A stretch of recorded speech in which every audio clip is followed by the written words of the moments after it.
Sim, senhor. Já coloquei. Tinha esquecido. Gente, é que cada lugar eu uso um programa. Tem uns que ele já grava automático, outros não. Eita, Tatiana.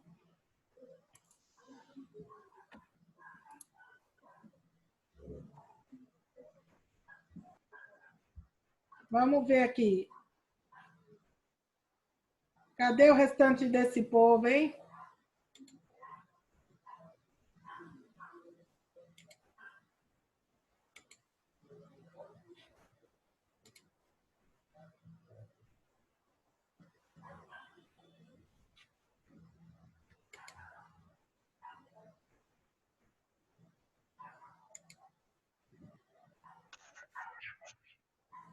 Só mais um pouquinho, pô. Professora, Oi, querida. você pode voltar ali na parte onde eu estou aqui quanto ao lugar do pagamento, aqui no slide? Os pais não sabem ainda que... Mas eu ainda não falei do lugar do pagamento. Não? Não? Eu estou adiantada, eu estou copiando aqui no meu caderno. Estamos no quanto ao modo ainda? Não, nós estamos quanto à prova do pagamento ainda. Ué, mas aqui não tem escrito quanto à prova do pagamento. Eu atualizei, né, gente? Mas eu entrei a hora que eu entrei na aula. Eu atualizei os slides. Será que você não está com o slide antigo? Ó, os Deixa eu sair aqui slides, para ver. quer ver?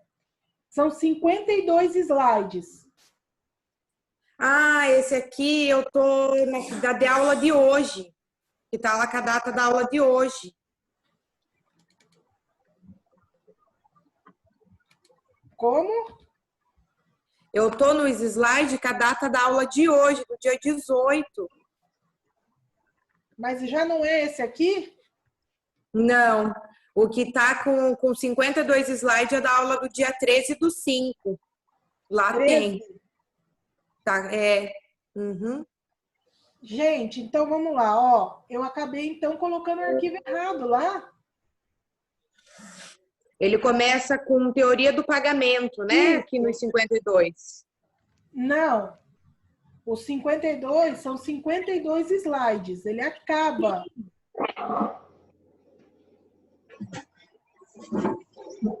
Ó, nós ainda estamos nos slides da teoria do pagamento.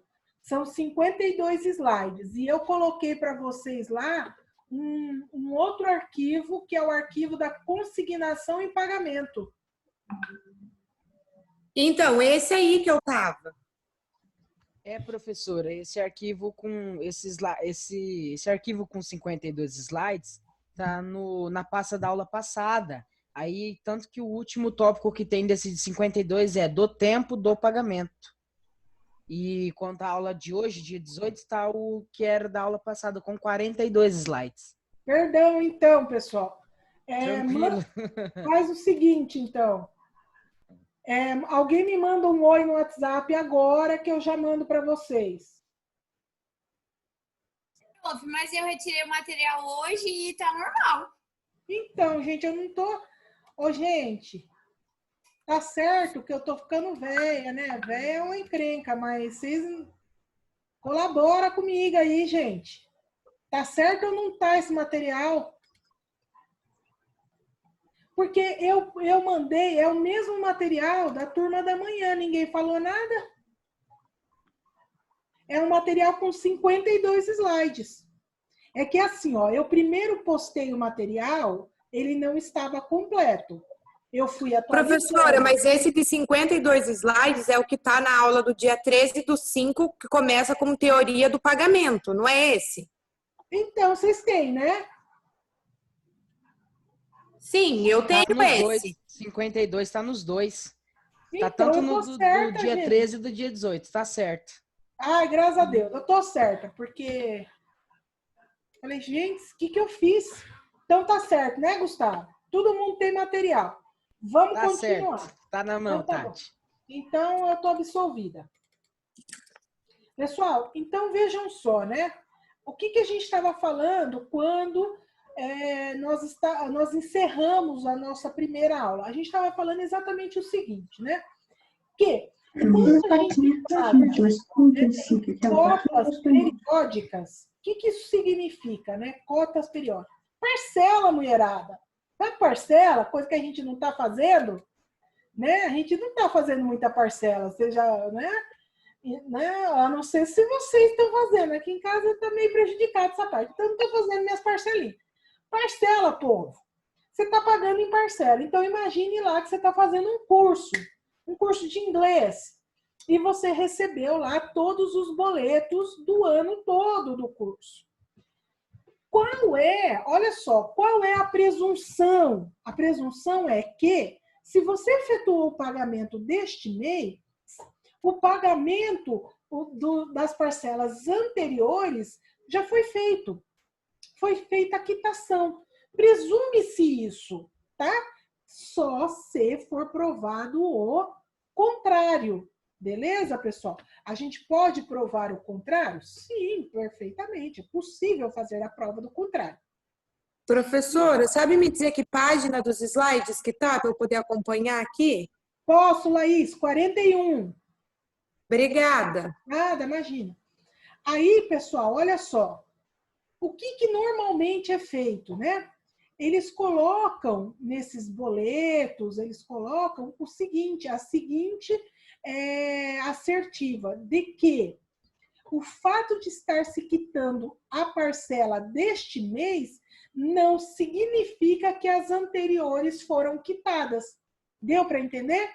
Às vezes, né, nós nos deparamos com essa ressalva que se faz. O fato de se ter feito o pagamento do mês, desse mês agora, né, desse mês que está em vigência, não significa que as parcelas anteriores foram quitadas. Beleza, pessoal? Deu para entender? Sim, deu para entender sossegado. Bem-vinda, Laís. Não dá nada, não. Então, vamos lá. Olha só, o 323 diz o seguinte: sendo a quitação do capital sem reserva dos juros, estes presumem-se pagos. Por quê, Tati? Ora, porque nós temos lá que a dívida ela pode ser composta, né, do capital mais os juros, tá? Se não for feita a ressalva de que os juros não foram quitados naquela parcela, presume-se que eles foram pagos, né? Por quê? Porque o acessório ele acompanha a sorte do principal. Se você quitou esse principal, significa que, a princípio, esses juros também teriam sido quitados. Então, se não houve a quitação dos juros, você tem que fazer essa ressalva no recibo. Você tem que colocar lá que os juros não foram quitados naquele momento, somente o capital. Quando eu falo de juros e capital, vocês conseguem entender? Eu tenho uma dívida de R$5.000, eu vou fazer o pagamento dessa dívida. Mas, né, de juros, eu computo aí R$500. Vejam, o capital, né, o principal são 5.000 e os juros, 500. Tá bom, pessoal? Beleza? Daí, se você não fizer menção que os juros, se você não fizer a ressalva de que os juros não foram quitados, eles são presumidamente considerados como pagos, tá bom, pessoal? Tá? Agora, nós vamos falar aí sobre uma outra situação. Qual, Tati? A situação das dívidas literais. O que são essas dívidas literais? Pessoal, nós temos aí os títulos de crédito que vocês vão estudar, porque vocês estão começando a estudar direito empresarial, vocês ainda vão estudar. O que são esses títulos de crédito? Veja, título de crédito, moçada. Uai, vocês não estão vendo o slide? Eu perguntei se vocês estavam vendo o slide e me falaram que sim. Ô, louco, moçada, peraí, vamos botar esse slide na tela. Espera um pouco. Ô, moçada, hoje nós estamos meio, né, com as duas mãos esquerdas, hein? O que está acontecendo? Agora vocês estão vendo a apresentação? Sim, professora. Sim? Sim. Ô, louco, gente. Eu tô achando que vocês estão vendo aqui. Pessoal, essas dívidas, então vamos lá, vamos recapitular, né? Nós temos aí os títulos de crédito. O que são esses títulos de crédito? Cheque, nota promissória, letra de câmbio, tá? Esses títulos de crédito, a gente presume, né, o pagamento com a entrega, com a devolução do título. Então, veja, eu vou lá e faço uma compra e eu assino uma nota promissória. Quando eu vou fazer o pagamento, efetuar o pagamento, o que é feito? Me devolve a nota promissória, ou seja, você não terá mais título para exigir o meu cumprimento, para exigir o meu pagamento. Então, nesses casos, né, nos casos dos títulos de crédito, tá, a entrega do título confere aí a quitação, a presunção do pagamento. É isso que o 324 diz. Vamos dar uma lidinha lá no caput? Olha lá. A entrega do título ao devedor firma a presunção do pagamento. Então, você devolve o título, né? Presume-se quitado, presume-se pago. Agora, olha só, o parágrafo único, povo, presta atenção.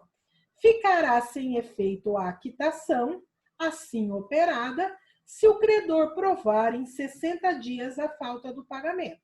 Quer dizer, ainda resta ao credor um prazo de 60 dias para que ele comprove a falta de pagamento, para que ele consiga comprovar que não foi quitado, que efetivamente não foi feito o pagamento.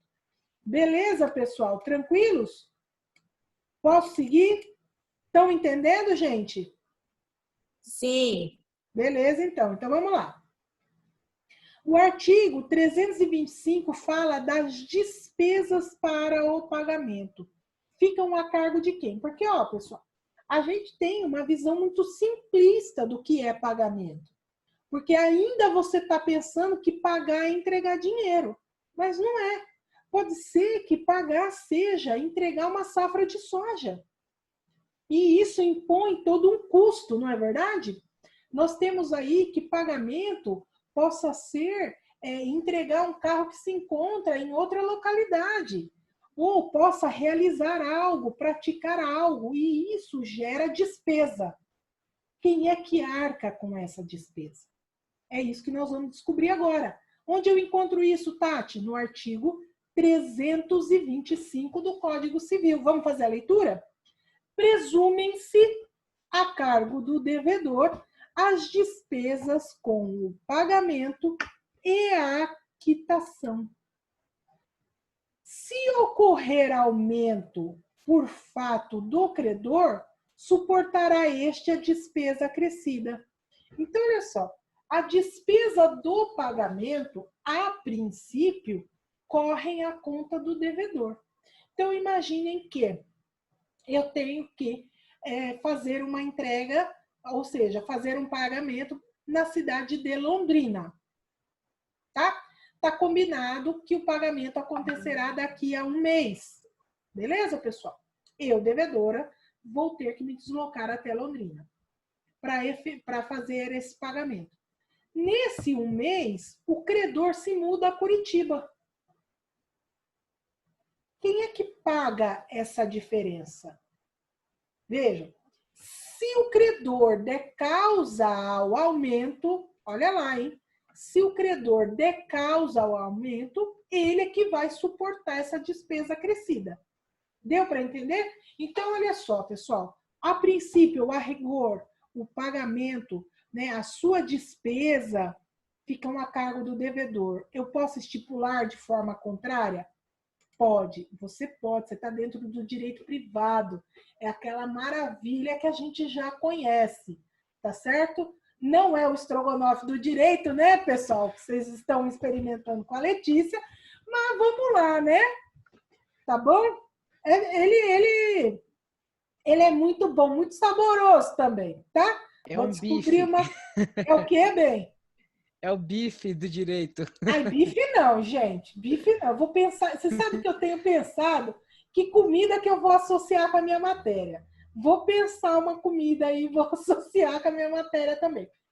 Pessoal, veja, nós podemos escolher os efeitos. É esse o barato do direito privado. Alguns efeitos a gente pode escolher. Você pode estipular que a despesa com o pagamento vão correr às custas do credor? Pode, tá? Se você não falar nada, é óbvio que ficou essa despesa para o devedor. Agora, se por conta de alguma atitude do credor essa despesa for aumentada, for acrescida, esse credor é que tem que arcar com este acréscimo. É ele quem tem que pagar isso daí. Beleza, povo lindo? Quem tá acordado aí? Eu ia falar, dá um grito. Professora, Oi. você pode explicar novamente o parágrafo único do 324, por favor? Voltamos lá. Parágrafo único do 324. Bom, você entendeu como é que funciona a quitação nos casos em que há aí uma dívida em que há um título de crédito. A quitação ela se dá com a devolução desse título. Você entendeu isso, né, Gustavo? Entendi. Beleza? Você tem que você devolvendo, você deu a quitação. Tá certo, pessoal? Agora, moçada, vejam bem. Você efetuando, por exemplo, a quitação, a devolução, né?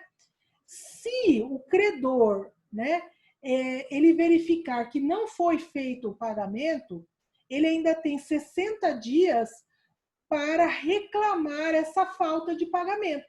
Então, imagine o seguinte, eu chego lá, Gustavo, você está com uma nota promissória minha, eu chego lá e falo assim, Gustavo, transferir para a sua conta.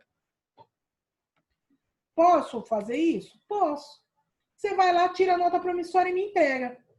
Quando você vai verificar, ou então eu te entrego um comprovante, mas é um comprovante falsificado, alguma coisa do gênero, quando você vai verificar, efetivamente não foi feito o pagamento. Então, você tem 60 dias para reclamar. Deu para entender? Você tem esse prazo que a lei te confere. Entendi, professora. Entendeu? Beleza? Sim. Perfeito. Olha só, pessoal. Daí nós estávamos aqui falando sobre a questão das despesas. Todo mundo entendeu? Moçada, ó, como é que cai isso em concurso? Cai letra da lei mesmo. Entendi, não mudou nada. Hã? Só diminuiu o horário. Tô indo, amor. Ô amor, desliga-se ao microfone, amor.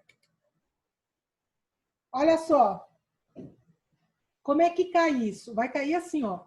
Presume-se a cargo do devedor as despesas com o pagamento e a quitação. Vai cair desse jeito.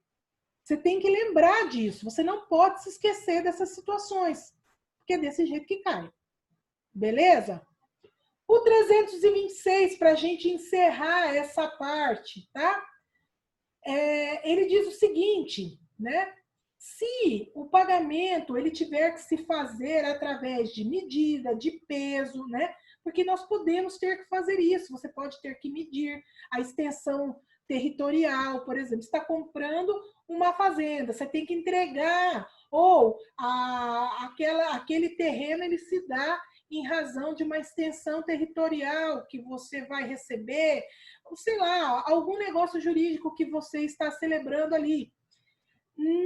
Se as partes se quedarem silentes, ou seja, se elas ficarem quietinhas, se elas ficarem em silêncio, elas aceitaram, tá? Aquelas medidas, aqueles pesos que foram feitos no momento lá no lugar da execução. E daí, pessoal, eu tenho uma consideração a fazer bastante importante para vocês. O Brasil, ele é um país continental. Nós temos diferenças. Então, aqui eu trago para vocês a diferença com relação, né, ao alqueire, tá? Dependendo da localidade, ele vai ter uma metragem diferente. Então, você tem que prestar atenção nisso, beleza? Para nós, ele tem uma metragem, uma extensão, em São Paulo outra, em Minas, no Rio, equivale a outra, e assim lá vai. Então, você tem que tomar cuidado. Tudo aquilo, né, que vai ser medido, você tem que cuidar dos regionalismos no seu contrato. Quando a gente estiver falando sobre teoria geral dos contratos, que isso nós vamos ver no segundo semestre, eu vou falar sobre isso com vocês. Vamos tomar muito cuidado com os regionalismos. Por quê? Porque você pode se complicar, tá certo, pessoal? Então, se a parte não se manifestou, reputa-se que ela concordou. Se ela ficou em silêncio, tem-se que ela anuiu, que ela concordou. Beleza até aqui? Vamos seguindo? Vamos falar do lugar do pagamento, né? Onde é que eu faço esse pagamento, pessoal? Bom, de acordo com o 327, o pagamento ele vai ser feito no domicílio do devedor, salvo se as partes convencionarem diversamente ou se o contrário resultar da lei, da natureza da obrigação ou das circunstâncias. Então, você está celebrando um contrato. Olha só. Você está lá redigindo o seu contrato e você não fala nada sobre onde vai ser feito o pagamento. Onde é que vai ser feito, então? Se você ficou em silêncio no seu contrato, o pagamento vai ser feito no domicílio do devedor. O credor deve ir até ele efetuar o pagamento. Beleza, pessoal? Até aqui, tranquilos?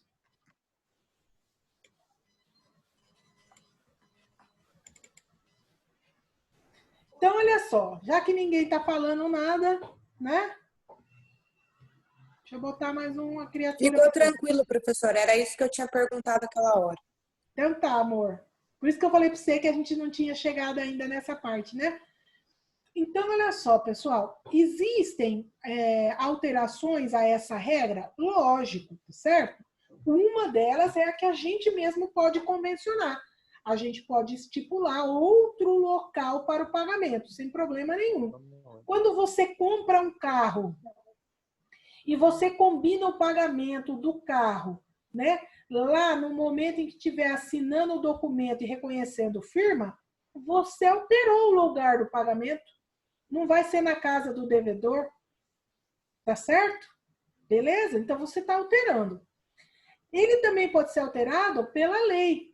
Quando, Tati? Quando a lei, uma lei municipal determina que o tributo vai ser pago no banco. Ela também está alterando, né? O pagamento não vai ser feito onde? No domicílio do devedor. Não vai ser feito no domicílio do devedor. Vai ser feito aonde? Num determinado banco. Então, isso é muito comum a gente ver essa alteração, tá? E ela é possível porque ela decorre do artigo 327 do Código Civil. Tá bom, pessoal? Então, olha só. As dívidas, tá? Cujo pagamento são realizados no domicílio do devedor são chamadas de dívidas quesíveis ou queráveis. Essas são as dívidas. E quem atribui esse nome? A doutrina, tá? A doutrina atribui esse nome. Pagamento no domicílio do devedor. Então, nós estamos diante de dívidas quesíveis ou queráveis. Quando o pagamento, né, estipula-se que o pagamento vai ser feito no domicílio do credor, são as chamadas dívida portável ou portable. Tá bom, pessoal? Tati, por que você está me falando isso? Ora, porque dependendo do doutrinador que você vai ler, pode ser que ele use essa denominação e, além disso, pode ser que numa prova que você vai fazer, eles usem essa nomenclatura e daí você precisa saber, tá? Então, dívida portável ou portável, ela é aquela dívida cujo pagamento se dá no domicílio do credor. Tô seguindo, hein, pessoal? Pode seguir? Tô seguindo. Olha só, pessoal. Sim. Então tá jóia. Olha só. Artigo 329, tá?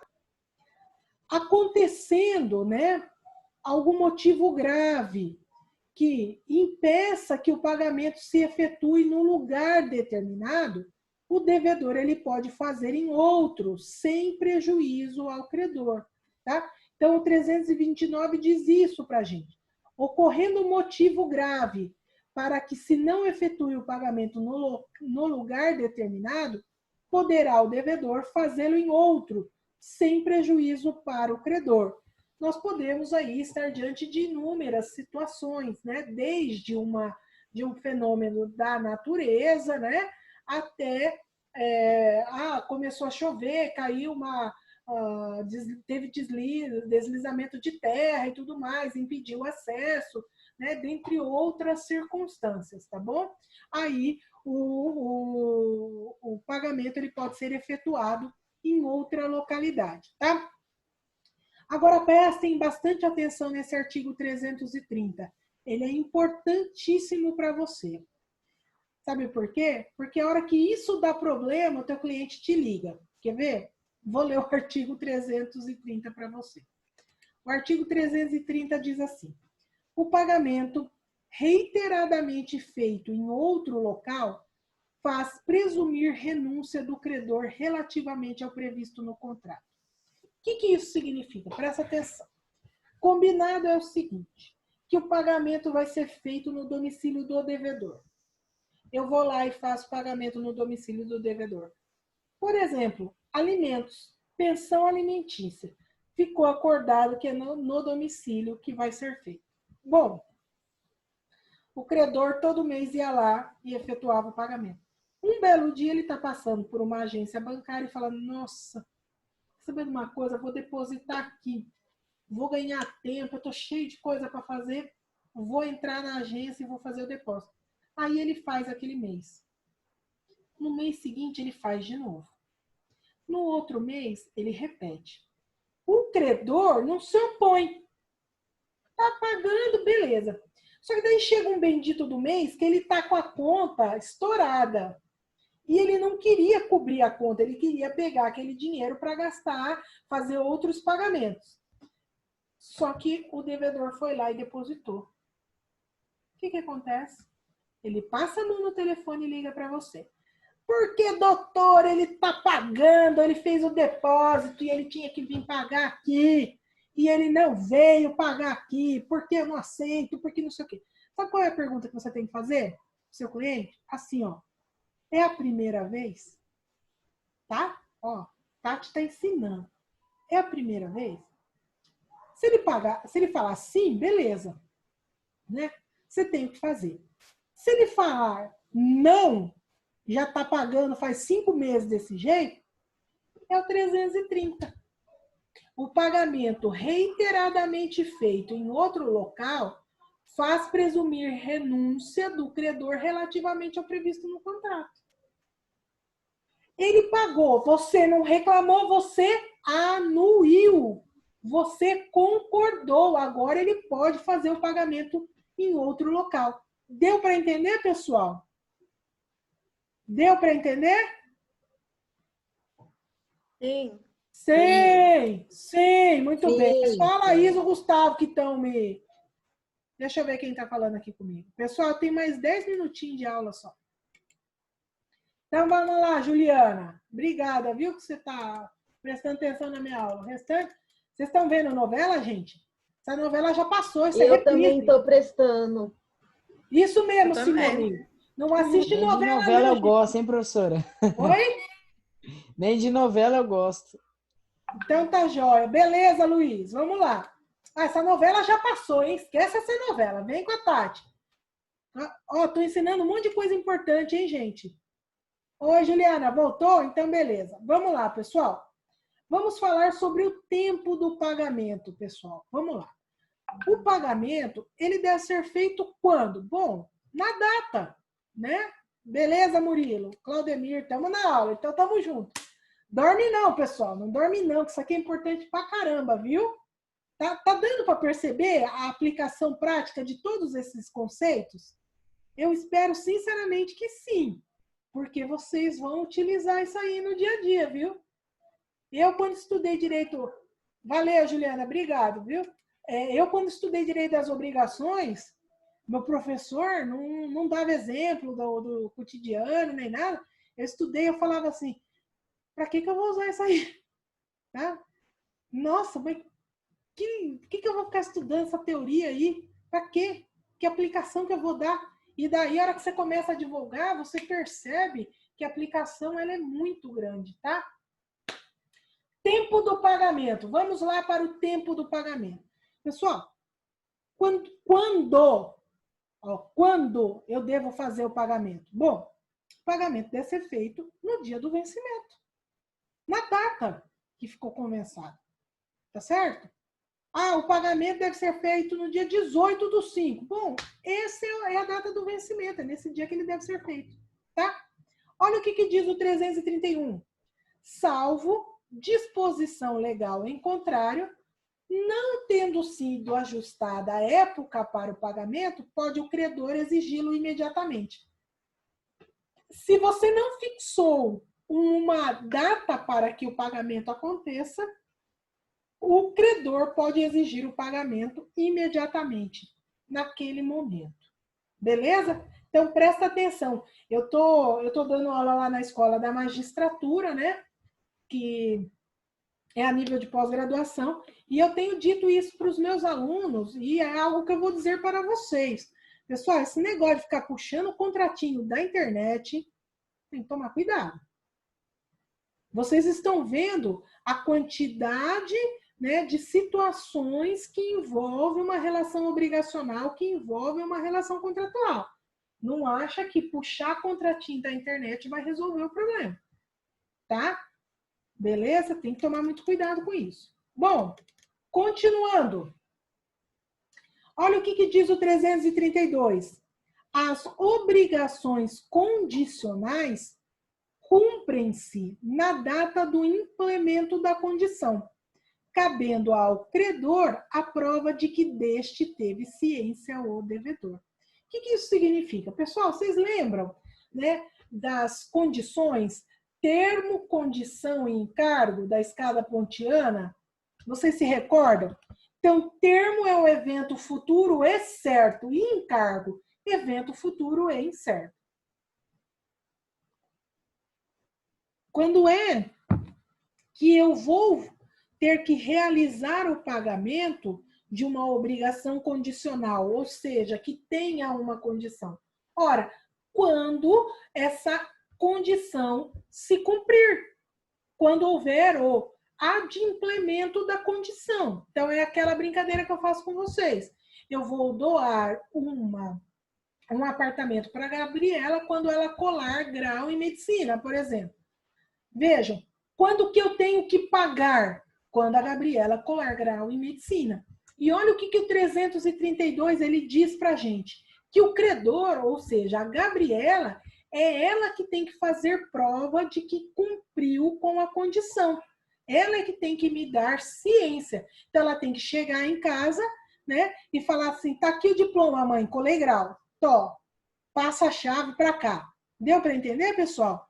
Beleza? Então, é o credor que tem que dar ciência ao devedor de que ele cumpriu com aquela condição. Beleza, povo lindo? Vamos continuar?